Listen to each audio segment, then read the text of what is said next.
na siya, kumbaga, there's a saying in science na kahit anong gawin mo sa isang bagay, babalik at babalik siya sa natural process. And if you're going to alter the process, it will create problem. So, gano'n nangyayari. Meron siyang tamang proseso sana. Pero hindi na ganong proseso ang nangyayari because we people are altering the natural process. Okay? Next. Now, one of the problems that we right now are diseases. Is it natural? The answer is yes. It is part of a natural process. We call it in science symbiotic relationship. Bacteria, that's natural. That's part of our environment. Virus, they are natural. That's part of our environment. Kailangan ba sila sa ating environment? Of course, they are vital. Because they are responsible for decomposing dead matters.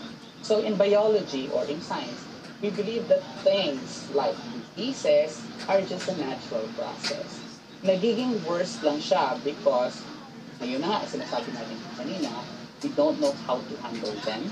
And then second, ina-alter natin yung tamang proseso. Okay? Kaya sila dumadami. Now, this symbiotic relationship must exist in our environment to maintain balanced ecosystem. Kapag pinatay mo, ginamit mo, tawag ito, in-overuse mo yung isang organism at pinatay mo sila lahat. So, the natural process will change. Example, I'll give you an example. Like you're going to kill the frogs because you use the frogs for your experiment. Dahil dito, dadami yung lamok kasi wala nang kakain. Wala nang kakain sa lamok kasi pinatay mo ng frogs. Many of the children are using gagamba. Pinaglalaroan ng gagamba. They are important in our environment. They maintain stability of our environment. Pero yung ginagawa natin, change natin yon kasi ino-overuse natin sila. Trees, they are there to absorb carbon dioxide. So, ginagawa ng tao, we overuse the trees. That's why, nagkakaroon tayo ng maraming problema. Nagkakaroon ng imbalance sa ating ecosystem. Okay? So, diseases are just natural, guys. Okay? But nagiging worse siya dahil ina-alter natin yung tamang proseso. Okay. Are microbes natural? The answer is yes. In fact, they are the first organisms to thrive here on Earth. If you're going to study biology, and I know that we have our own beliefs, right? Sinasabi dun sa Bible or sa ano man yung paniniwala ninyo, na create tayo ng ating buong may kapal. That's right.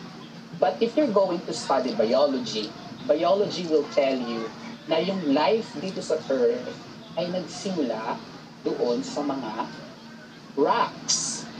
These rocks contains minerals. These minerals resembles themselves, combine to one another in order to create biochemicals. This is very chemistry. Biochemicals are chemicals chemicals where life begins. Yeah. Example is the DNA, our deoxyribonucleic acid. If you're going to study the DNA, it is made up of phosphate, of nitrogen, of oxygen, and hydrogen. Right? Ito yun siya. At ito, nanggaling ito sa mga rocks. Nag-combine sila in order to form biomolecules. Itong biomolecules ngayon, ito na yung nagiging DNA. Yung DNA is found in your cell. And as we know, all living things have cell. Right? So if you're going to study biology, sabihin ng biologist sa iyo, na yung pinakauna-una nag-thrive dito sa Earth are prokaryotic organisms. They are single-cell organisms. And they are microbes. They are bacteria. So sila yung pinakauna-una. In short, they are our stores. Yan yung sinasabi ng biology. Now, as time goes by, itong mga prokaryotic cells na ito nag-undergo ng evolution. I think you know what is evolution, right? So, nag-evolve siya, and then nagiging from prokaryotic, nagiging eukaryotic na siya. Yung eukaryotic cell na ito na yung type of cells that we have in our body. It's a complex cell. Now, I will not touch about that, more of that, because that is more chemistry in biology. But I want you to understand na itong mga diseases, itong mga microorganisms which are responsible for diseases are part of our environment. Nagiging ganun lang sila, mas dumami lang sila because we alter the natural process. Okay? I hope you're just okay in there. Okay, now let's go to the virus because maraming misconception dito sa virus. Let's go to the virus. There's a question there. Is a virus a living thing or a non-living thing? Some of you, in fact, isa kayo na nagsabi it's a living thing. Now to tell you, virus is a non-living thing. So can you kill a non-living thing? You think, can you kill a non-living thing? Kasi wala siyang buhay. Right? Virus has no life. Bakit ko sinabi to? When you're going to study biology, there are 7 characteristics of an organism. Itong 7 characteristics na ito ng organisms, dapat lahat ng yon mapuposes ng isang bagay para masabi natin na siya ay talagang living thing. Well, yung virus na ito, there are some characteristics in there na wala siya. Isa doon yung pag-replicate. It has no ability to replicate. Therefore, virus is a non-living thing. Now, the question is, kung hindi siya living thing, bakit nag-i-infect siya ng cell? Kasi nga, kung alam niyo yung sagot dito, you can just unmute your microphone and say something. Okay? Or you can just write your answer in the comment box. I can actually see your answers. Come on, guys. Virus is a non-living thing. Pero bakit siya nakakakos ng disease if it is not a living thing?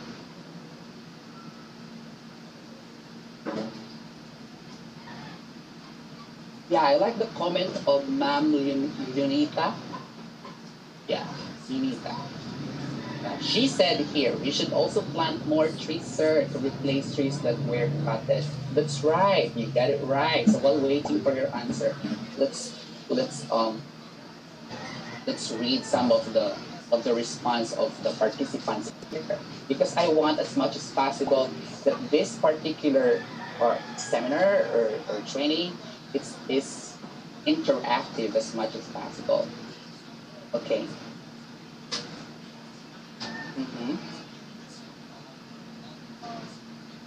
I think you can see their answers as well on the chat box or on the comment box.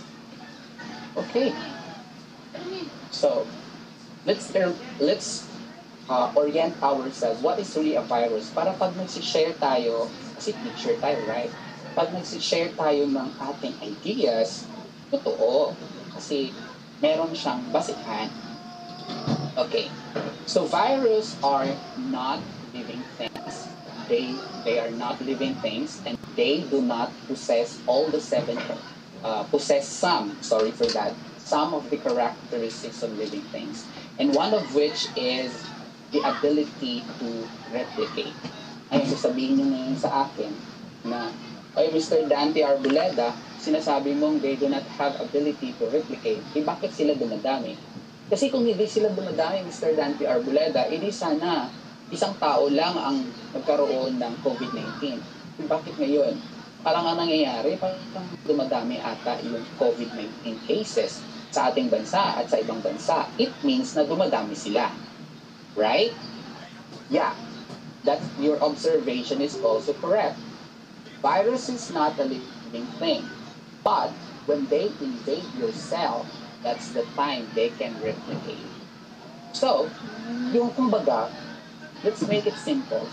Ang virus is like a parasite. Kung sa labas siya ng cell, wala siyang buhay. Parang gano'n. Once mag-invade siya ng cell mo, pagkakaroon siya ng buhay. Now, anong ginagawa niya dun sa cell mo? Ang ginagawa niya dun sa cell mo is minumutate niya yung cell mo, yung components ng cell mo. Your cell has DNA, right? So, chini-change niya yung code ng DNA mo. Habang chini-change niya yun, of course, because your cell is made of DNA, pagkakaroon ng abnormalities dun sa cell. I'll give you another example. Cancer. Cancer is caused by virus. That's why until now, wala po tayong wala tayong medicine for cancer. Right? I don't know if meron na kayong narinig. Pero so far, wala akong narinig na meron ng medicine that can really cure cancer. Yeah. Sa virus lang. Another, what's that? The AIDS, right? HIV. Virus din yun. Until now, parang walang antidote pa for that. Why? Because it's difficult really to kill non-living things. Pero, anong ginagawa nila dun sa cell? It's like what I told you, ang ginagawa nila, ini-invade nila yung cell mo, tapos papakialaman nila yung arrangement ng DNA mo.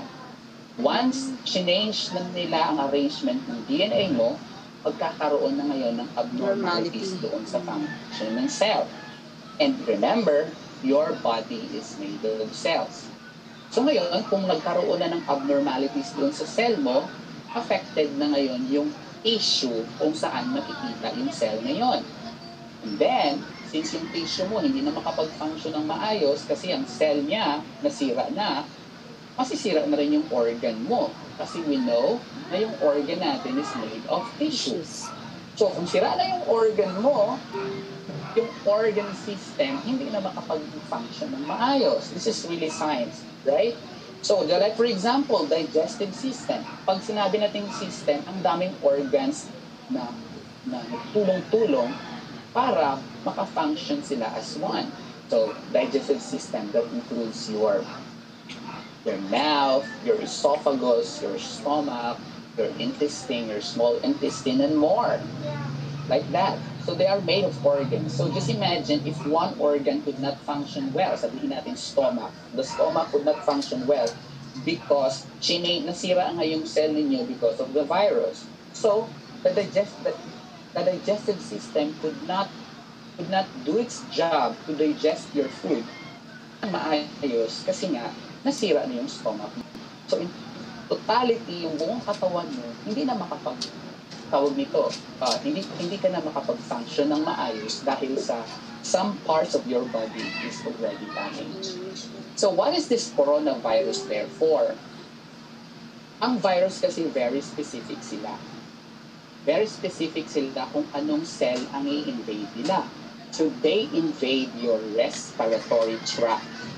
Pag sinabi natin respiratory tract, yung respiratory system mo. Usually, di ba, pag meron kang coronavirus, meron kang tubo,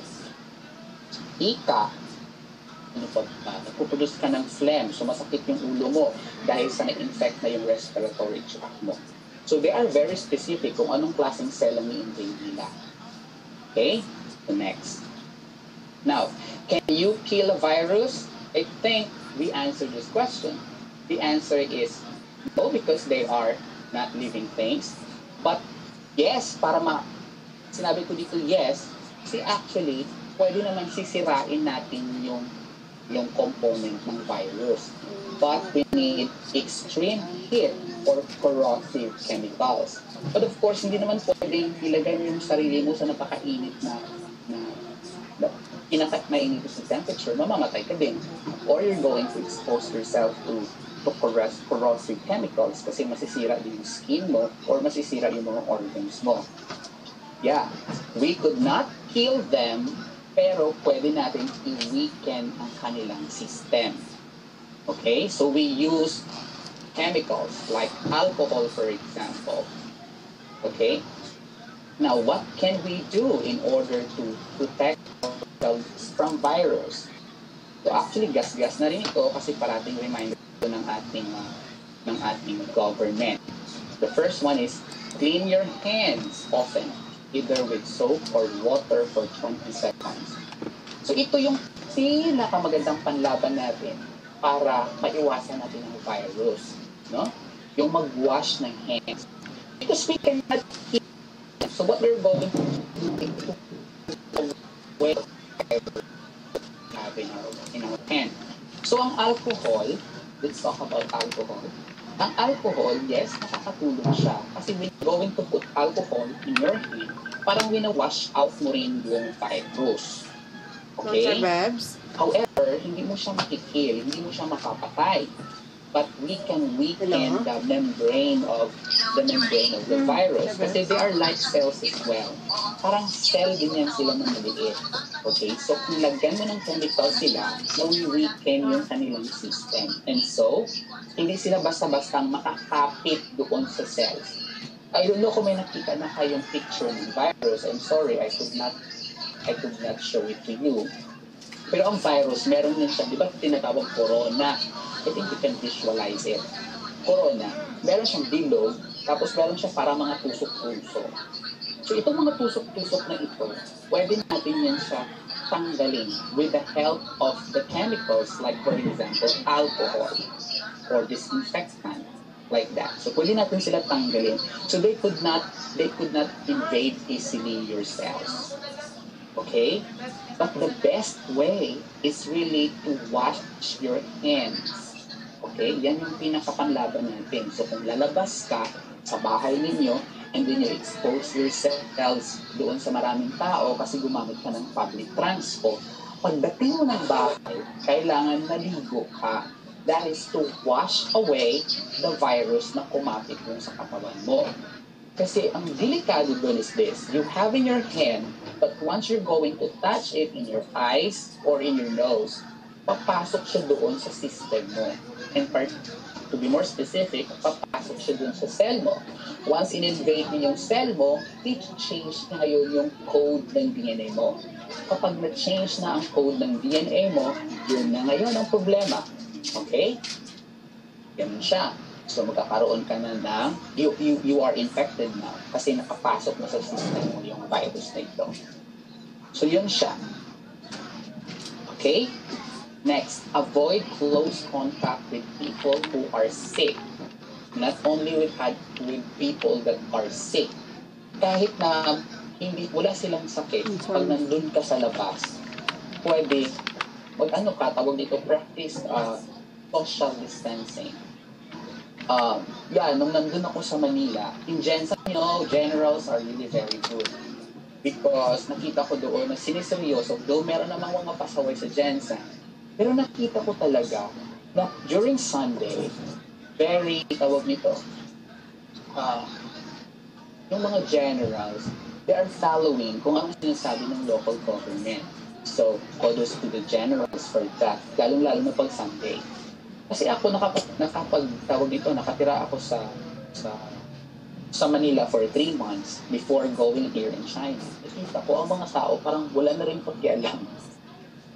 Wala na silang pakialam. So wala ng social distancing, hindi na pa-practice ng maayos. Kaya hindi natin na-fight yung pag-spread ng virus. Kasi sabi na yung teacher kanina, some of us are pasaway. Okay. So put distance between yourself and other people. Next, cover your mouth and nose with a mask when around others. Yeah, lalo na dyan sa Philippines kasi marami pa. Kami na dito, konti na lang. Kami na lang actually naman yung mga Filipinos na lang ang nagko-cover. Kasi parang meron pa kaming paranoia galing dun sa Pilipinas. Marami pang cases sa atin, di ba? Sa kanila dito, Wala na masyado. Well, I will tell you later kung anong meron na dito sa China. Then clean and disinfect frequently touch object and surfaces daily. Yep, so that's why public transport talaga delikado kasi maraming nakahawak doon sa tawag dito sa mga handrails or sa mga bagay-bagay sa paligid. At tayo humahawak din doon, mga doorknobs like that. And then tayo minsan, nakakalimutan natin, nahahawak natin yung kamay natin sa mata natin kasi makapima ka natin sa ilong or sa bunganga, something like that, or sa lips, something like that. So, pwedeng makapasok yung virus. Next, masks may help prevent people who have COVID-19 from spreading the virus to others. So, wear mask. Okay? So, yun siya. Ito yung mga ilan lang sa mga bagay na dapat natin consider. Pero yung pinaka-advice ko dyan is to clean your hands with water and soap. Yan yung pinaka-effective talaga na paraan panlaban natin sa virus. And then, pagdating mo ng bahay, maligo talaga. Huwag mo nang papasok doon sa pinakaloob ng bahay niyo. You have that area outside na pwede po na kayong maligo doon bago kayo papasok. It's like that. Okay, lalong-lalo na yung mga ano natin, yung sapatos. Sometimes, diba yung sapatos natin, ginagamit natin pag naglalakad tayo. Tapos yung mga ibang tao, diba, nag-ano sila pag dumudura. Hindi natin namamalayan yun. Nag-a-accumulate yung virus din sa ating tawag dito sa sapatos. And then, pinapapasok din natin sa bahay yung sapatos natin. So, it's not a good practice. Okay, so much of this. I will not talk about more science in here. Let's go now here, which is ito ata yung pinakagusto ni Sir Adanza. How China fight COVID-19. So dito, meron akong tatlong nakita. First, they are very strict sa kanilang policy. Ako na-experience ko mismo. Kasi, una, nandun pa kami sa Pilipinas, hindi kami basta-basta makapasok dito. Kailangan marami kaming certification na dapat produce. Like yung Chinese Embassy mismo ng Pilipinas, sila ang magbibigay ng certification na pwede na kami makapag-travel balik dito. Pero bago sila magbigay, marami kang tests na pagdaanan. At sa Philippines, parang 3 tests yung pinagdaanan namin dyan bago kami nakalipad dito. They are very strict. Doon pa lang pagpasok sa airport nila, 3 tests na ang kukunin nila. 3 tests. So, kukunan kanila ng blood, kukunan kanila ng swab, at kung ano-ano pa. They are very strict. Tapos, diretso yan. From the airport, diretso ka doon sa hotel, which is the quarantine facility nila. Doon ka sa room mo for 14 days, hindi pa pwedeng lumabas. May pulis na nakabantay sa labas. Ganun sila ka-strict. Okay? Tapos, hinahapidan kayo ng pagkain. Yung pagkain ninyo, ilalagay lang yan siya sa front door ninyo. Meron silang parang box na doon nilalagay yung pagkain mo. Okay? Tapos ikaw, kukunin mo, mag-message sila sa iyo, kukunin mo yung pagkain doon sa labas. I-close mo na ulit yung door mo. Hindi ka pwedeng lumabas. After 14 days namin, nagstay pa kami on another hotel for another 14 days. That's already 28 days. Diba? 28 days. Pwede na kami makalabas sa room namin, pero hindi kami pwedeng lumabas ng hotel. Ganun yun. So that's 28 days. Now, from that city, Tianjin, nag-fly na kami papunta dito ng Haimen because we are based in Haimen. Dito very strict din. Pagpasok mo ng airport, meron ding inspection. Meron ding swab test. Dalhin ka nila ulit sa another hotel for quarantine. Ngayon, ito na. Nandito ako ngayon sa hotel for another 7 days. And if everything is okay, then you can go back to your working station. So ganun sila ka-strict mag-implement ng kanilang policy. Hindi sila tawag nito yung parang okay na, yung parang ganun pwede na, maraming excuses. I want to mention the name. Pero our politicians sometimes, sila din mismo ang nagtawag nito, ang nagbe-break ng kanilang policy. Right? So dapat true to all. Walang special treatment. Ganun dapat. Ganun sila dito eh. Next. Ang pinaka na-appreciate ko sa kanila is yung kanilang excellent logistics. Which is, I don't know why Philippines did not really do this one. Kaya naman natin gawin, guys. Pero hindi lang talaga natin siniseryoso. Excellent logistics. Pag sinabi natin excellent logistics, yun, clear ang instruction. Clear ang process. Lahat klaro. Like, pagpasok mo ng airport, ilalagay na nila yung name mo, lahat na information mo, ano na nila yon, kukunin sa iyo. Including the result of your test, ilalagay na yan nila sa isang platform. Na kapag nakalagay ka na doon, kahit saan ka pumunta ng city, mamomonitor nila. Kunyari, pumasok ka sa isang airport, ibibigay mo lang yung passport mo. I-enter lang nila yung passport mo, automatically lalabas saan ka galing, tapos tawag nito, anong mga results mo, ano yung history ng medical, tawag nito, ng medical results mo.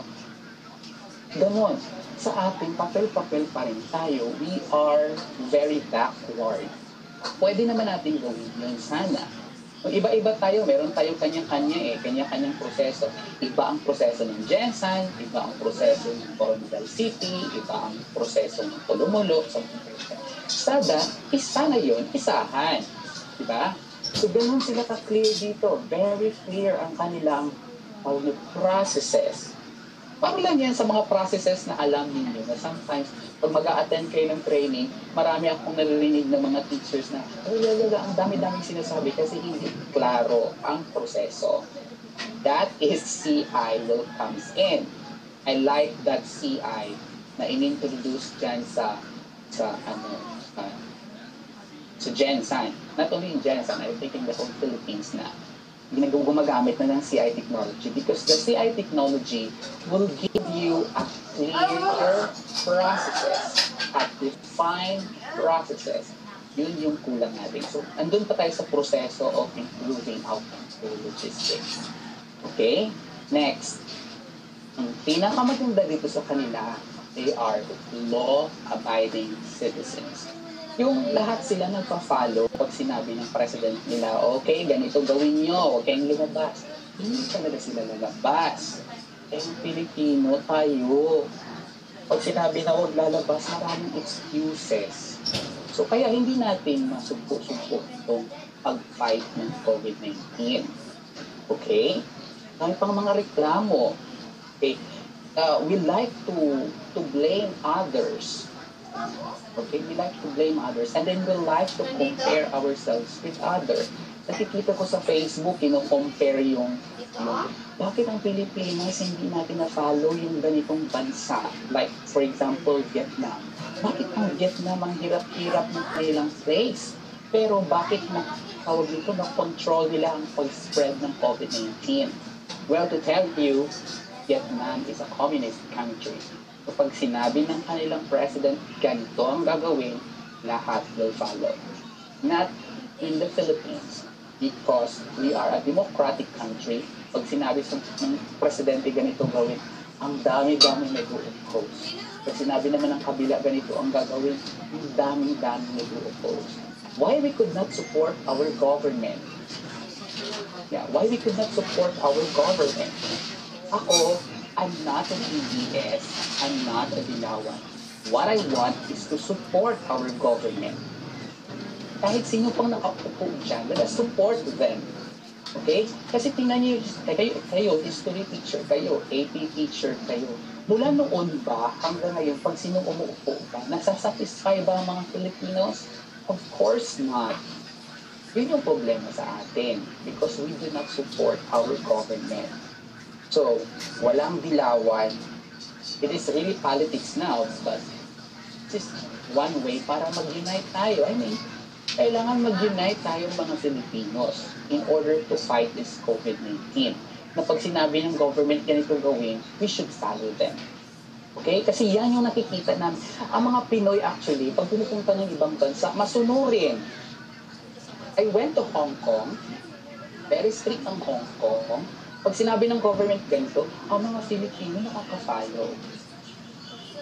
Yun lang talaga nakikita ko. Na pag sa ibang bansa, law-abiding citizens talaga yun ang tao nila. Kahit yung mga foreigners, nagpa-follow. So, merong dangerous din na inaibigay yung democratic country, right? Okay?